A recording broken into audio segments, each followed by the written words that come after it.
Welcome to Sethu Chitra kitchen. நான் மலாய் ஜாமுன் பண்ணியிருக்கேன். இது எப்படி பண்ணுறது அப்படின்றத ஸ்டெப் பை ஸ்டெப்பாக நான் உங்களுக்கு சொல்லியிருக்கேன். ஸ்கிப் பண்ணாமல் பாருங்கள். பாருங்கள் இதாங்க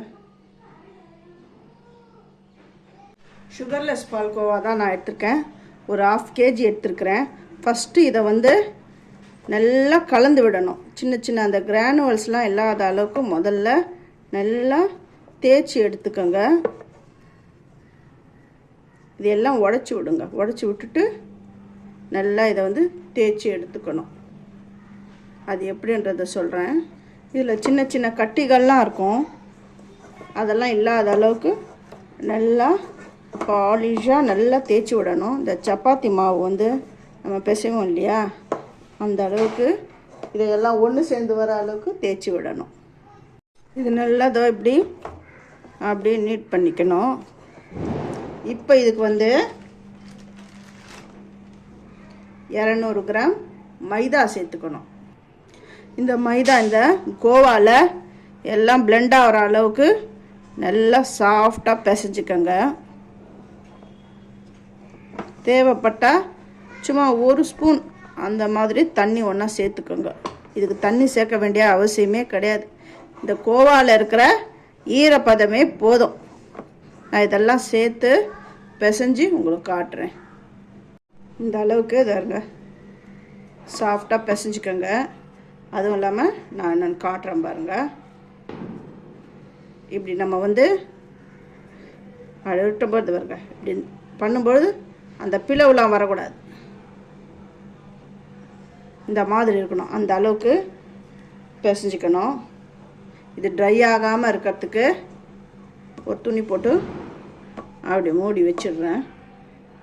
ஒரு 10 நிமிஷத்துக்கு அப்படியே விட்டுடணும். அந்த கேப்பில் சர்க்கரை பாகுவை நம்ம ரெடி பண்ணிக்கலாம். 1 கப் சர்க்கரையை போடுறேன். அப்புறம் கொஞ்சம் ஒரு 1/2 கப்பு 1/2 கப் சர்க்கரை சேர்த்துருக்கேன். அதுக்கு 1 கப் தண்ணி, 2 கப்பு 3 4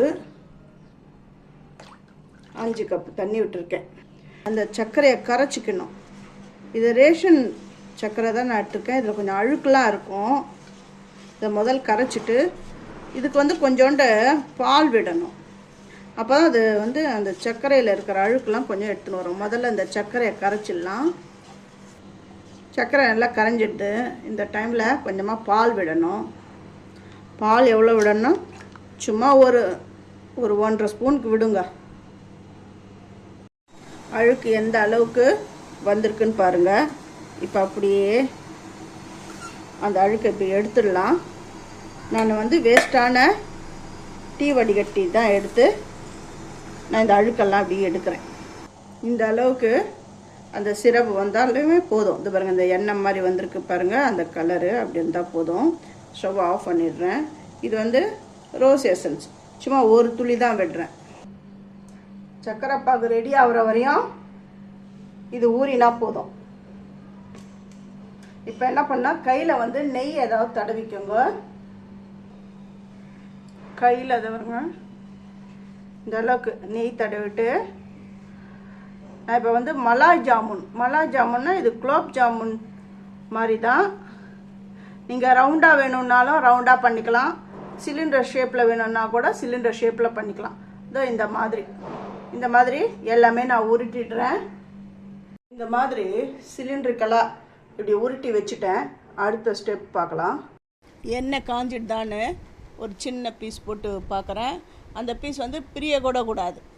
அப்படி எந்த ஷேப்பில் போடுறோமோ அதே ஷேப்பில் இருக்கணும். பாருங்கள், இப்போ அந்த மாவு கரெக்டாக இருக்குது. இப்போ குலோப் ஜாமுன்களாம் போடலாம். அதுக்கு முன்னாடி என்ன பண்ணணுன்னா, இந்த எண்ணெயை அப்படியே சுழட்டி விடுங்க.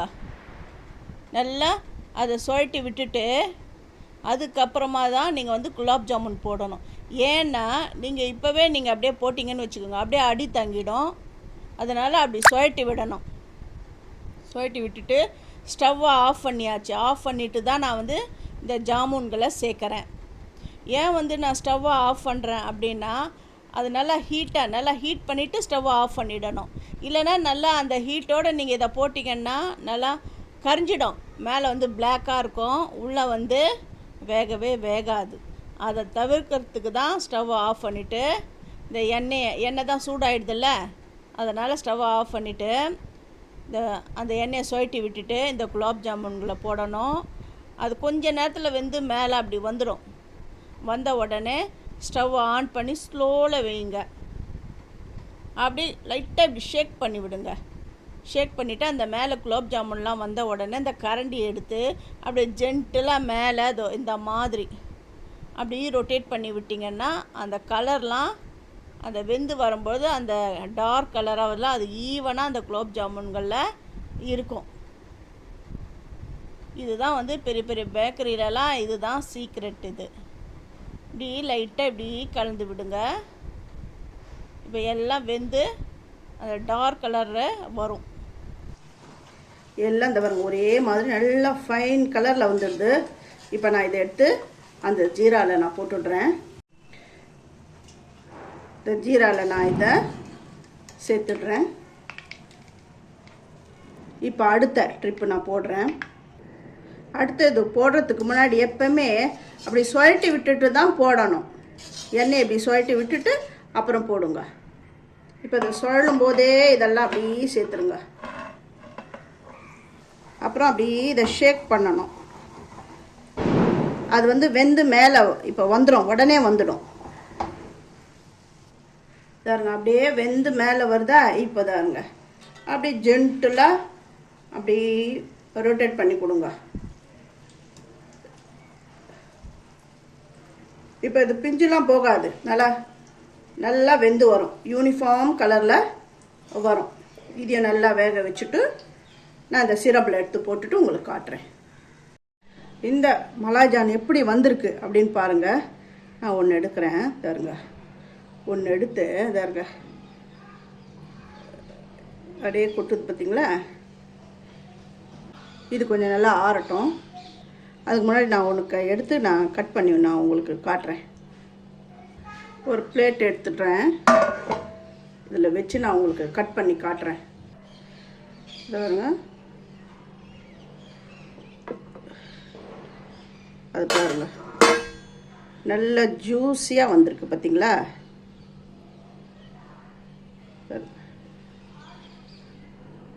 இது உங்களுக்கு கிளியராக தெரியுதா தெரியலையான்னு தெரியல, நைட் ஆகிடுது. பாருங்க எந்த அளவுக்கு நல்லா ஜூஸியாக வந்திருக்கு பாருங்க. நல்லா சாஃப்டாக ஜூஸியாக வந்திருக்கு.